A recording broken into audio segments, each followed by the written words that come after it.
A lot of people always ask us on MYD podcast, like, how do you people manage to run a podcast that is not monetized yet? Because, as you can see, we do not have sponsors, we do not have any ads running. And you said you run an NGO, so it means it's not for profit. So what are the financial challenges that you faced in running African Identity right now? And how do you raise the cash, because you have a lot of people working together? Yeah. Yeah. So again, I'll point out that the whole team, it's voluntary, it's out of passion for what they do. Okay. So that is something I commend, and I think is a great characteristic. Yeah. But African Identity is involved in numerous initiatives centered around education, providing access, quality and access to African youth, to empower them through education. So for instance, whether it be contributing towards the construction of classrooms, or whether it be assisting with the educational journeys of young African youth, these do require funding. Yeah. And what I would say is to fund, we usually just fundraise, reach out to as many people as we can through different strategies. It could be a GoFundMe, it could be individuals that we know that are, able and interested and have a passion for education and are willing to offer their resources to allow these African youth to pursue their dreams. When you are starting all these endeavors, such as African Identity, do they come off right of your head, or do you have someone who inspires you to do this kind of stuff? I think creativity-wise, I have a racing mind. Okay. So I get lots of ideas, and so I always have to have my notebook to write them down, and see which ones I'm capable of doing, which ones are a bit out of my reach as of right now. Yeah. But there's definitely motivation or inspiration from certain individuals, particularly sharing African insights that further my hunger for this particular initiative.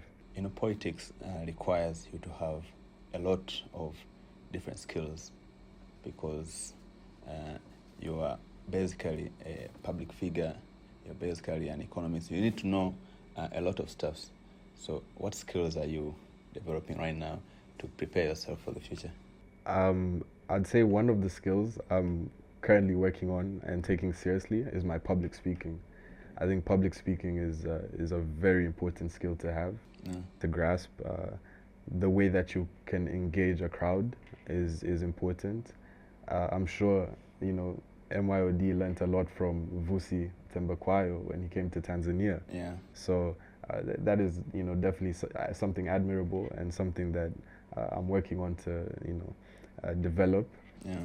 And other skills is I'd say that I love to research. I love working with data.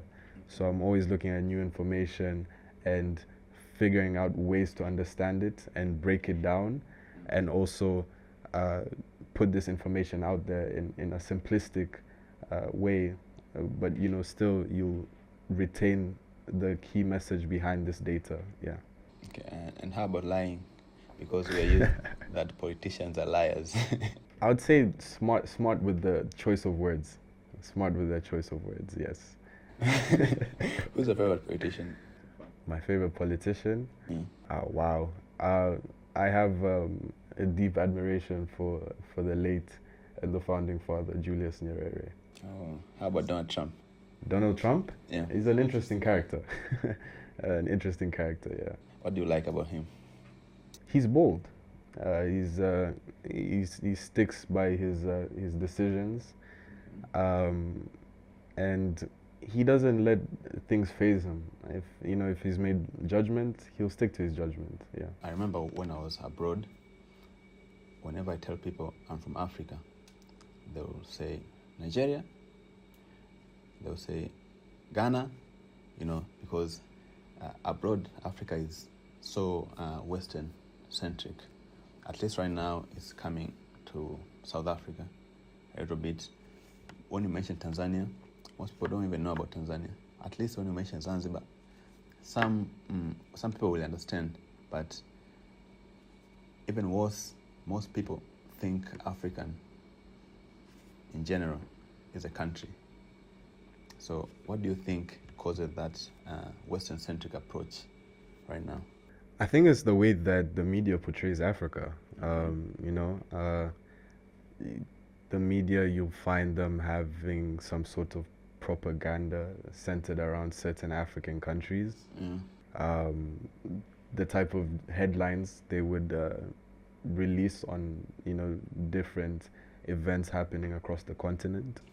And we have to keep in mind that, these are majority Western-based media centers. Okay. And, that's where African identity comes into play, that African youth are able to, reshape the African narrative, that through our content, someone will come across it, whether it's on the social media or whatever platform it may be, and they'll be like, wow, Africa is not that poor place or that place that is torn with war, but Africa is beautiful. You have the tallest freestanding mountain in the world, Mount Kilimanjaro. You have the Serengeti and the Mara, where there's the wildebeest migration. You have the historical tribes of Ghana, the Ashanti tribe, the Asantewa. There's so much, and that's why I say Africa has a rich history and a diverse legacy that I encourage and I push African youth to mobilize, to narrate to the world. Yeah. About 6 years ago, I went to Turkey, and when the Turkish people saw me, normally they were asking, how is Africa? Because they believe like Africa is a very dark continent. They believe like whenever I wake up in the morning, lions chase me, because whatever they see on the media, they only see like safari. So they believe the whole of Africa is like a safari land. So have you ever faced something like that? Or in Canada, more people are more exposed? I think everyone faces that. Obviously there's gonna be certain individuals who are more exposed, and they'll say something that is making sense, and you'll be like, yeah, good, you're informed. And then there's others who will come up with such narratives that you're talking about, which I find ridiculous and ignorant. And again, it's about redefining this narrative that has been selectively placed upon Africa.